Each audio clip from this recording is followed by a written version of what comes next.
My Husband's Wife summary and ending explained. Alice Feeney's twisted marriage thriller. The truth behind Spyglass and Thanatos. My Husband's Wife is a psychological and domestic thriller by British author Alice Feeney, whose previous novels include Sometimes I Lie, His and Hers, Rock, Paper, Scissors, Daisy Darker, Good Bad Girl, and Beautiful Ugly. Publisher Pan Macmillan lists the UK hardback publication date as January 27, 2026, while the US edition was published by Flatiron Books on January 20, 2026. It is Feeney's 8th novel. The novel is built around 2 initially separate timelines. In the present, artist Eden Fox returns from a run to find that another woman appears to have taken over her life. 6 months earlier, a woman named Olivia Birdy receives a devastating medical diagnosis and unexpectedly inherits Spyglass, an old coastal house in the Cornish village of Hope Falls. Those timelines eventually collide. What first looks like an identity theft thriller becomes something darker. A story about a family destroyed by betrayal, a child whose silence protects a terrible truth, and adults who decide that conventional justice is not enough. The big idea of the book. The central trick of My Husband's Wife is not simply that somebody is pretending to be somebody else. It is that identity itself becomes evidence. Eden believes she knows who she is because she remembers her marriage, her daughter, her home, and her career. Yet photographs disappear. Social media contradicts her. Her husband denies her. A second woman occupies her position. The police encounter evidence suggesting Eden may be delusional rather than victimized. Feeney therefore takes a familiar fear, nobody believing you, and makes it physical. But the novel gradually asks a more disturbing question. What happens if the person being gaslit is not innocent? The answer drives almost everything that follows, the story in one flow. Eden comes home and discovers her life has vanished. The novel opens on the 30th of October. Eden Fox is living at Spyglass with her husband, Harrison Wolfe. She is an artist preparing for an important exhibition and goes out running before the event. When Eden returns, her key does not work. At first this looks like an inconvenience. Then another woman answers the door.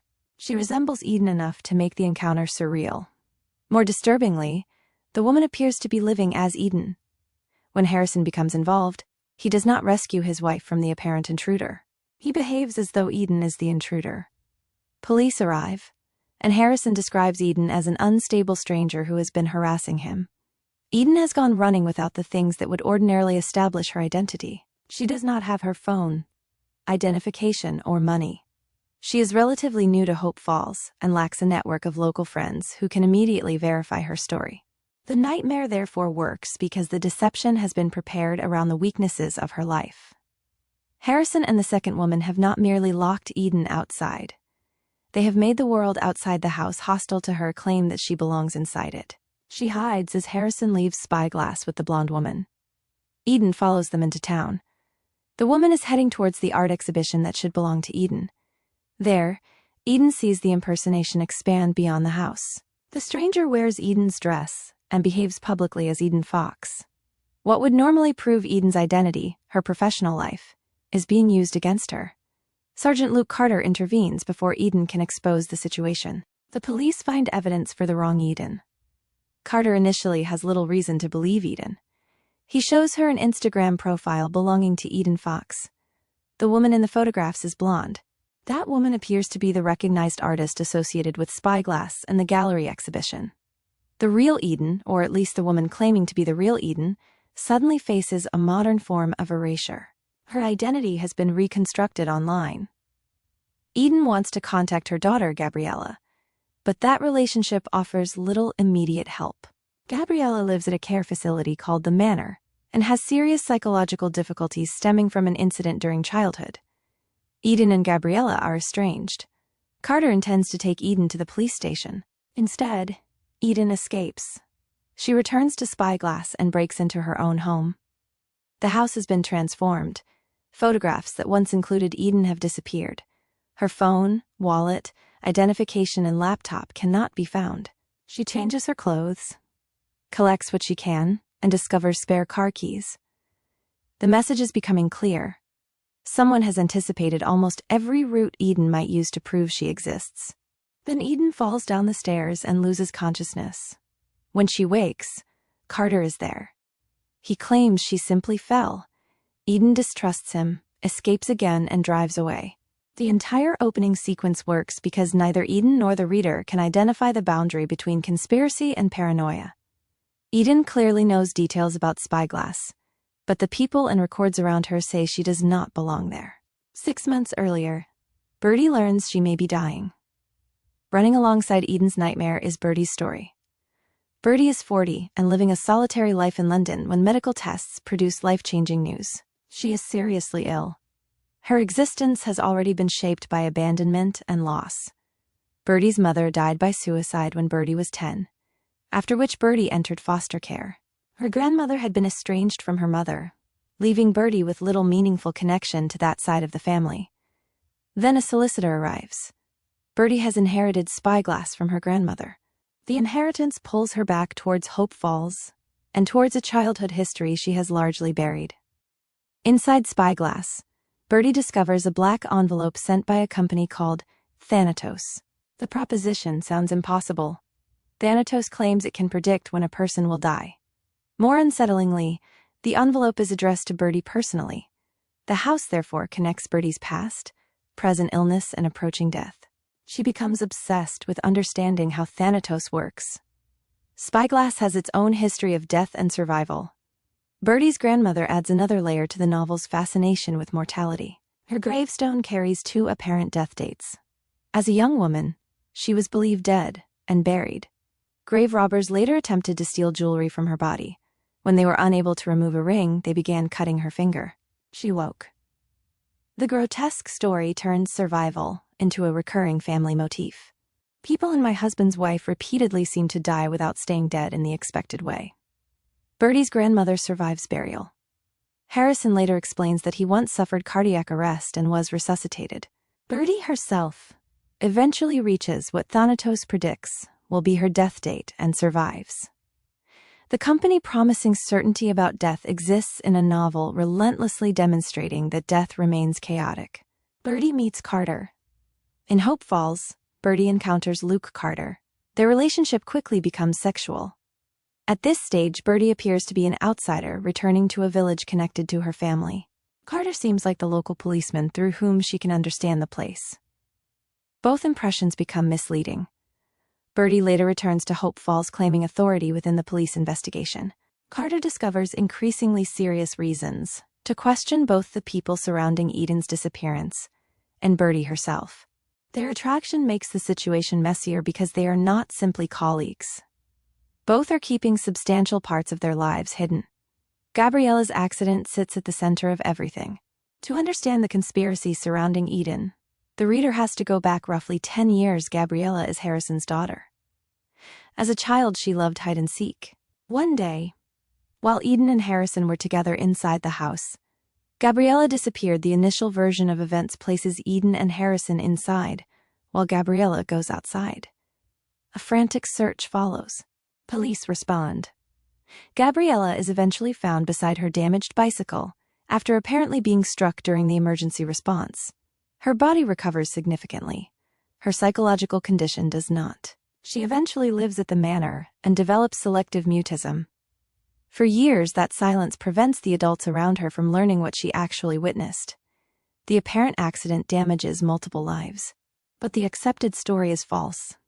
That truth does not surface until much later. Eden visits Gabriella. In the present-day timeline, Eden decides Gabriella might be the one person capable of recognizing her. The reunion goes catastrophically. Gabriella sees Eden and speaks. Her words are devastating. She says that Eden is not her mother. On a superficial reading, this appears to confirm that Eden is delusional. It also undermines the reader's confidence in the protagonist. But Feeney is using technically truthful language to misdirect. Gabriella is correct. Eden is not her mother. The significance is completely different from what the reader initially assumes. Eden receives a message from Harrison.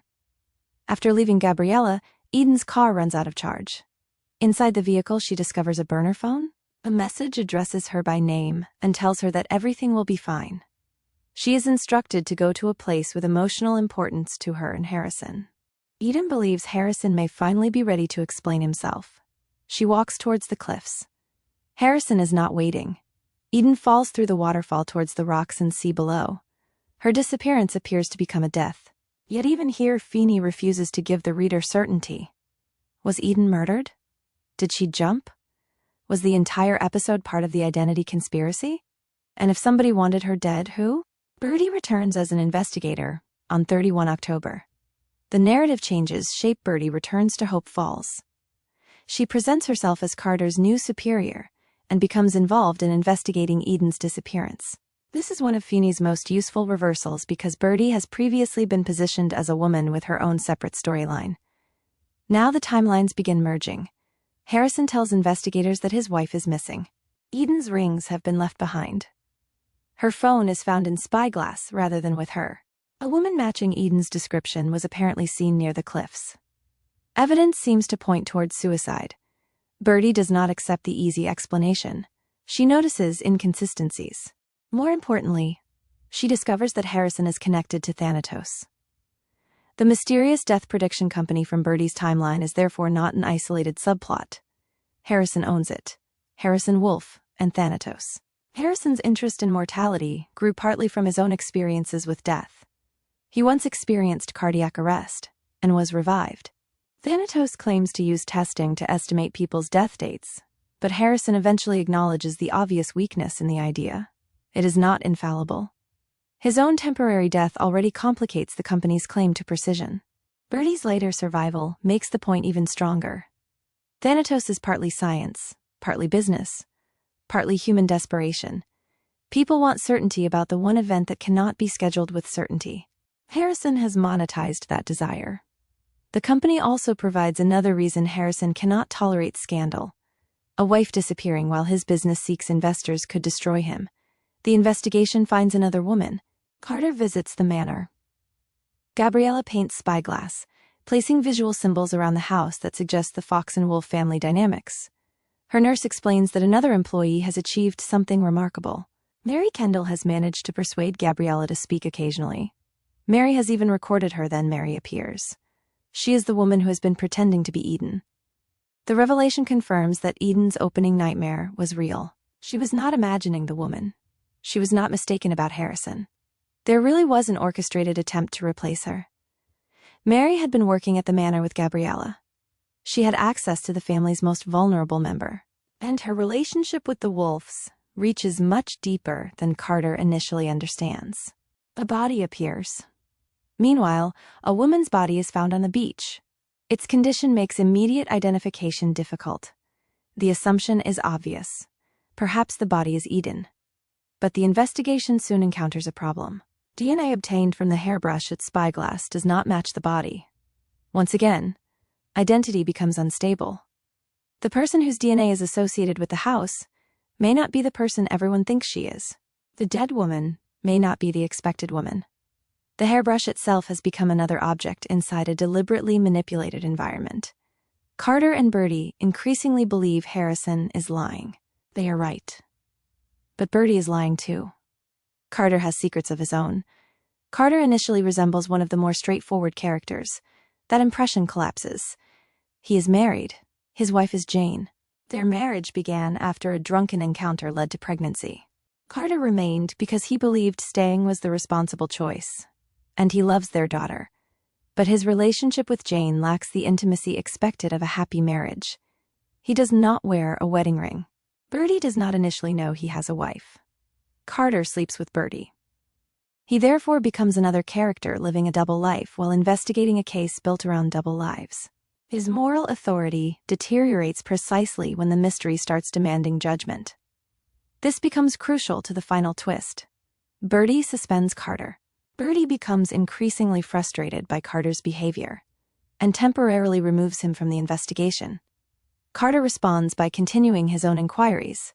He discovers evidence at the cliffs. He investigates Mary. He becomes convinced that Mary has been impersonating Eden and that the original Eden is probably dead. The theory is largely correct. But Carter still does not understand why. Harrison plans to leave with Mary. Harrison wants Mary, Gabriella, and himself to leave together. He packs passports and prepares to go. His behavior seems initially to confirm the simplest theory. Harrison has replaced one wife with another and killed the inconvenient original. But my husband's wife refuses to make Harrison that simple. He is deceitful. He has committed adultery. He has participated in a psychologically brutal conspiracy. Yet he is not ultimately revealed as Eden's murderer. Instead, he is part of a larger revenge operation. The motivation for that revenge lies with Gabriella. The moment everything changes, the decisive turn arrives when Birdy's identity is finally revealed. Birdy is not merely Olivia Bird, dying stranger and investigator. She was Harrison's first wife. She is Gabriella's biological mother. That means Eden was never Gabriella's mother at all.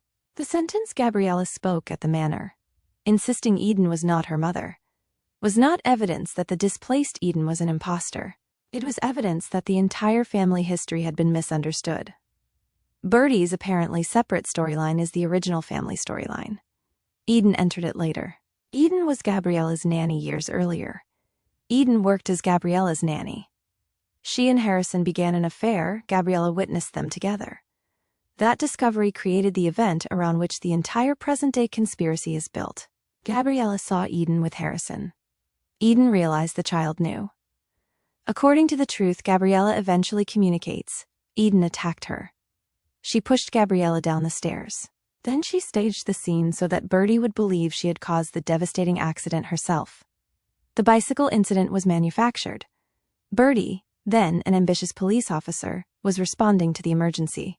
Eden manipulated circumstances so that Birdy became convinced that her own driving had injured her daughter. Birdy carried that guilt for years. Gabriella's selective mutism kept the truth buried. Eden therefore did far more than have an affair with Harrison. She destroyed Birdy's understanding of herself. She helped take Birdy's husband. She occupied Birdy's place within the family. And she left Birdy believing she was responsible for destroying her own child. Gabriella eventually tells the truth. Mary becomes central because she succeeds where other carers have failed. She establishes communication with Gabriella. Gradually, Gabriella is able to reveal what happened. The supposed accident was not what Birdy had believed. Gabriella had seen Harrison and Eden together. Eden had hurt her. The deception surrounding Eden's identity in the present is therefore deliberately designed to mirror the older deception. Years earlier, Eden took Birdy's life. Now Birdy intends to take Eden's. That is the engine of the novel. Birdy, Harrison and Mary build the revenge plan. Once Harrison, Birdy, and Mary understand Gabriella's account, they conspire against Eden. Their plan is elaborate. Mary will impersonate Eden. Photographs are removed. Locks are changed. Possessions that could prove Eden's identity disappear. Digital evidence is arranged so that Mary appears to be the recognized Eden Fox. Harrison denies knowing his actual wife. Mary occupies her clothes, home, and public identity. Eden is meant to experience the same destruction of reality that Birdy once endured. It is punishment constructed as psychological symmetry. Eden stole Birdy's family and convinced Birdy she had destroyed her daughter. Now the conspirators make Eden question whether the world still recognizes that she exists. The plan also benefits each conspirator differently. Birdy wants revenge. Harrison wants freedom from a marriage complicated by money and the absence of a prenuptial agreement. Mary expects Spyglass and becomes increasingly emotionally involved with Harrison. What begins as a coordinated scheme develops its own fractures. Mary and Harrison fall in love. That makes the imitation disturbingly literal. Mary does not simply pretend to replace Eden. She actually begins replacing her. The plan was supposed to end at the falls. Harrison sends the message directing Eden to their special place. Birdy intends to confront her at the falls. The scheme has moved beyond humiliation. Birdy admits that she planned to push Eden. Her diagnosis matters here. Birdy believes she is already approaching death. She has very little future left to protect. Revenge becomes easier to contemplate when she believes consequences cannot follow her for long. Yet Birdy does not ultimately kill Eden. That distinction becomes the foundation of the final reversal. Birdy's predicted death day arrives. Thanatos has given Birdy a death date, the 2nd of November. Birdy reaches it. Rather than simply waiting for disease to decide whether the prediction is accurate, she attempts to make the prophecy come true herself. She takes pills. Carter, meanwhile, is trapped in the secret passages beneath Spyglass after uncovering more of what has happened. Birdy finally admits the conspiracy. She explains who she is. She explains Gabriella. She explains Eden. She explains that she wanted revenge for the life Eden had taken from her. Carter manages to escape and saves Birdy. Her predicted death day technically becomes both right and wrong. She effectively dies and is revived. Later, her illness enters remission. The supposedly precise system designed to tell people when they will die cannot account for the unpredictability of medical intervention, human choice, and chance. The ending explained. 1 year later, the lives of the surviving characters have rearranged themselves. Birdy is alive. Her cancer is in remission. She lives at Spyglass. Gabriella is back in her life, giving Birdy some form of the relationship that was stolen from her. Carter's family regains the pub. Carter has been promoted. Harrison and Mary are living in Switzerland. Gabriella remains connected to them as well. The conspiracy has therefore not produced clean justice. Almost everybody involved has compromised themselves. Harrison participated in psychological torture. Mary stole another woman's identity. Birdy planned murder. Carter compromised both his marriage and his professional integrity. Yet the person who actually killed Eden was none of them. Jane killed Eden. The final perspective belongs to Carter's wife, Jane. Jane knows her husband is unfaithful. She has seen him with another woman. Her jealousy turns violent. On the day Eden reaches the falls, Jane encounters her. Jane believes Eden is the woman involved with Carter. She pushes Eden over the edge. The extraordinary irony is that Jane's conclusion is itself built on mistaken identity. Carter's entanglements and Mary's impersonation have created so much confusion that Jane kills within a reality she does not fully understand. Several spoiler analyses interpret the woman Jane had previously seen with Carter as Mary, rather than the original Eden, meaning Eden dies partly because another woman has been wearing her identity. Feeney therefore closes the novel by making the title work one final time. For most of the story, the reader assumes my husband's wife refers to Eden and Mary competing over Harrison. Then Birdy's history complicates the phrase. Finally, Jane makes it apply to Carter. The wife who has been peripheral to the central mystery becomes the woman who committed the murder. Jane also indicates that Birdy may not be safe. Carter slept with Birdy too. Jane has not necessarily finished protecting what she considers hers. The apparent ending therefore restores order, while leaving violence beneath the surface. The main characters inside the story. Eden Fox. Eden begins as the obvious victim. That is precisely why her later history works. Her terror at being erased is genuine. Her husband really is lying. Another woman really has replaced her. The police really do mistrust her. But innocence and victimhood are not the same thing. Eden can be victimized in the present while still having victimized others in the past. Her affair with Harrison and attack on Gabriella fundamentally change how the opening chapters are understood. The most vicious element of her earlier behavior is not simply violence. It is the manipulation of blame. By arranging events so Birdy believes she caused Gabriella's injuries, Eden does to Birdy psychologically what Harrison, Mary, and Birdy later do to her. She destroys certainty. Olivia Birdy Bird. Birdy is the novel's most complicated character. She begins as a dying woman searching for meaning. She becomes an investigator. Then she becomes the buried center of the Wolf family. Birdy has lived for years with false guilt. She believes she failed Gabriella. She lost Harrison. She watched Eden occupy a life that had once been hers. When Gabriella's truth finally emerges, Birdy's reaction is understandable without becoming morally defensible. She wants revenge. The distinction matters. Feeney does not turn Birdy into a straightforward hero who uncovers injustice. She turns her into someone who has been damaged badly enough to create her own injustice. Birdy survives, but survival does not erase what she was prepared to do. Harrison Wolf. Harrison initially looks like the nightmare husband. His wife comes home, and he simply declares that she is a stranger. That behavior is horrifying. Later context makes it understandable without making it innocent. Harrison has learned that Eden harmed Gabriella and helped destroy his first marriage. He therefore participates in the plan to erase her. But Harrison also carries substantial responsibility for the original disaster. His affair with Eden helped create the circumstances in which Gabriella was endangered. He repeatedly wants to escape the consequences of his decisions rather than confront them directly.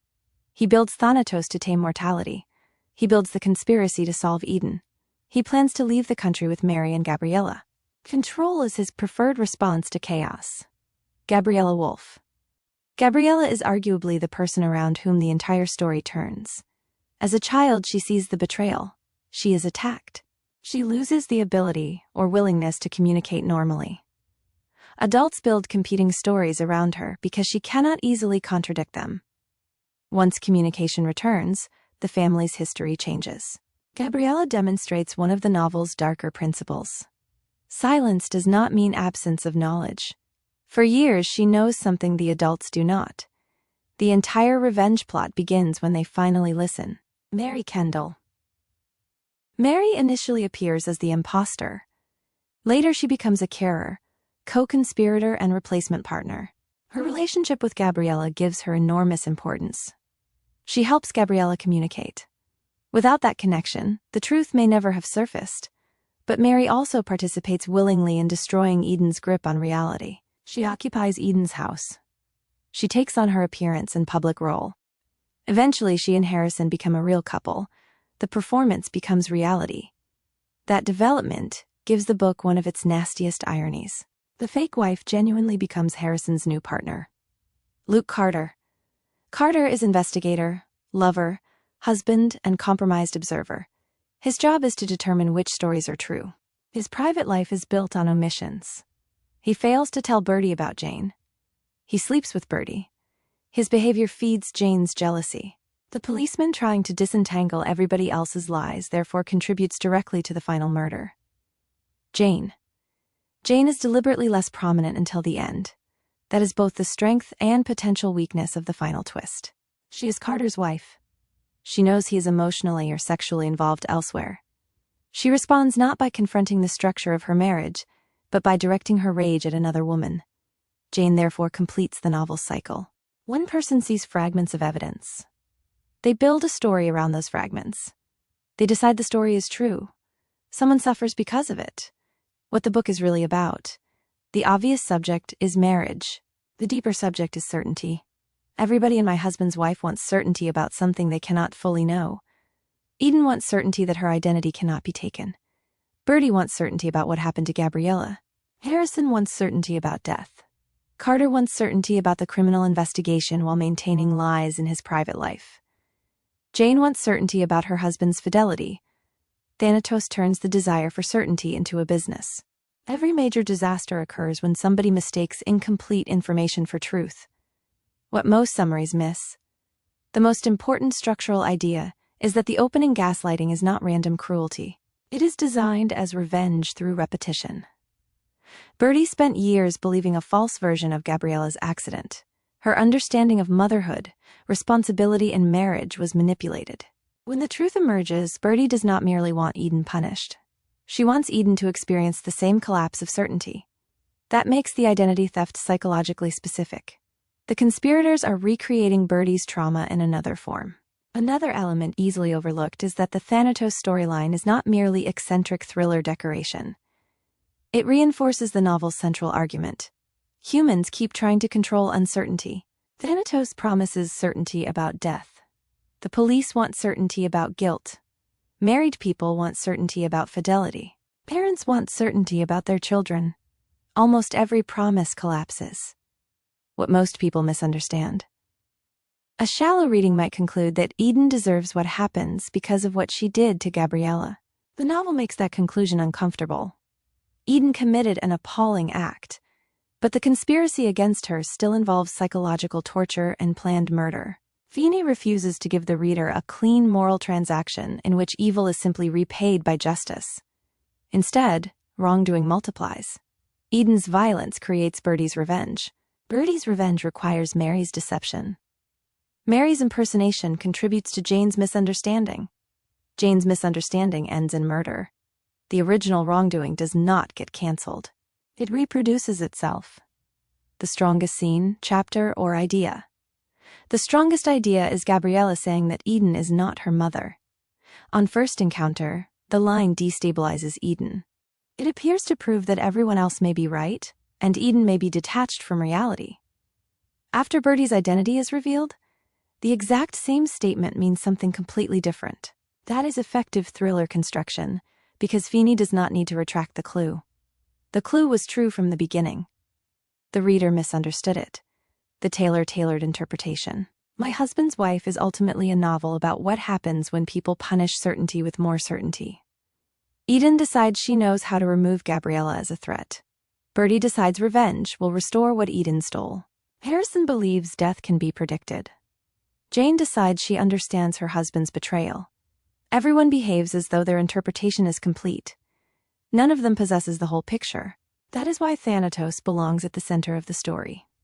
The company represents the fantasy every major character shares, that enough information can eliminate uncertainty. But the novel keeps demonstrating the opposite. People survive predicted death. Victims become perpetrators. Imposters become genuine partners. Mothers are mistaken for strangers. Wives murder the wrong rivals. Evidence can be technically accurate and still create a completely false story. The danger is not simply lying. It is believing you finally possess all the truth. Why this book still matters. The stolen identity premise feels particularly modern because identity is increasingly externalized. Eden knows who she is internally. That is not enough. Her phone is missing. Her social media identity contradicts her. Photographs have disappeared. Other people validate the imposter. The systems around her recognize someone else. That idea extends beyond thrillers. Modern identity depends partly on databases, accounts, photographs, passwords, institutional records, and social proof. If those systems disagree with the individual, proving reality becomes surprisingly difficult. Feeney turns that mundane dependence into horror. The relationship material has broader relevance too. Most of the characters destroy themselves by trying to manage relationships indirectly. Affairs replace conversations. Manipulation replaces accountability. Revenge replaces justice. Possession replaces love. Everyone attempts to control another person, rather than confront what has already been broken. If you only remember 3 ideas. 1. The woman being gaslit really is Eden. The opening mystery is genuine. Harrison and Mary really are participating in an organized effort to convince Eden that her identity has vanished. The later twists change why they are doing it, not whether it is happening. 2. Birdy is Harrison's first wife, and Gabriella's mother. This is the revelation that reorganizes the whole novel. Eden was once Gabriella's nanny, became involved with Harrison, and later occupied Birdy's place in the family. Gabriella's eventual account reveals that Eden caused the childhood trauma Birdy had blamed herself for.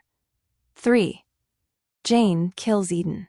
Birdy intends revenge and participates in the conspiracy, but she is not the person who ultimately pushes Eden to her death. Jane, Carter's wife, does.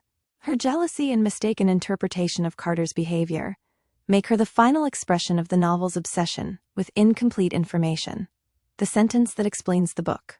My Husband's Wife is a thriller about people becoming dangerous when the story they believe feels more certain than the truth they actually possess. The real-life test. The practical lesson is less dramatic than stealing somebody's identity, but it is useful. Separate evidence from interpretation. Jane has evidence that Carter is behaving dishonestly. She turns that evidence into a complete explanation and acts violently. Birdy has years of apparent evidence that she caused Gabriella's accident. That belief shapes her entire life until Gabriella eventually provides missing information. Harrison builds a company around statistical prediction and treats probability as though it can become destiny. The pattern is consistent. When an important decision depends on a story about another person, identify which parts are observed facts and which parts are assumptions. The distinction becomes most important precisely when emotions make the interpretation feel obvious. 5 questions to test whether you understood the book. 1. Why does the identity theft plot matter beyond the initial mystery? Because Harrison, Mary, and Birdy are deliberately recreating the uncertainty and psychological destruction that Birdy experienced after Gabriella's accident. 2. Why is Gabriella the most important witness? Because she saw the original betrayal and knows how her injuries actually occurred. But her inability to communicate normally keeps that information buried for years. 3. Why does Thanatos belong in the novel? Because it represents the human desire to eliminate uncertainty, especially about death, while the story repeatedly demonstrates that apparently certain outcomes can change. 4. Does Eden's past justify the conspiracy against her? No clean moral answer is offered. Eden's behavior towards Gabriella is horrific, but planned psychological destruction and murder remain crimes rather than simple justice. 5. Why is Jane the final killer? Jane completes the novel's pattern of people acting on incomplete information. She believes she understands Carter's betrayal and directs her rage towards the woman she thinks is responsible. The final lesson. The cruelest thing Alice Feeney does in My Husband's Wife is not hide the truth. She puts fragments of it in front of everyone. Gabriella tells the truth when she says Eden is not her mother. Eden tells the truth when she says somebody has stolen her identity. Birdy tells the truth about being wronged. Harrison understands that Thanatos cannot truly master death. Jane correctly recognizes that her husband has betrayed her. Each character possesses part of reality. The disaster begins when part becomes whole. That is what makes the novel more interesting than a simple story about an imposter. Nobody merely loses an identity. They lose the ability to distinguish what they know from what they desperately want to believe.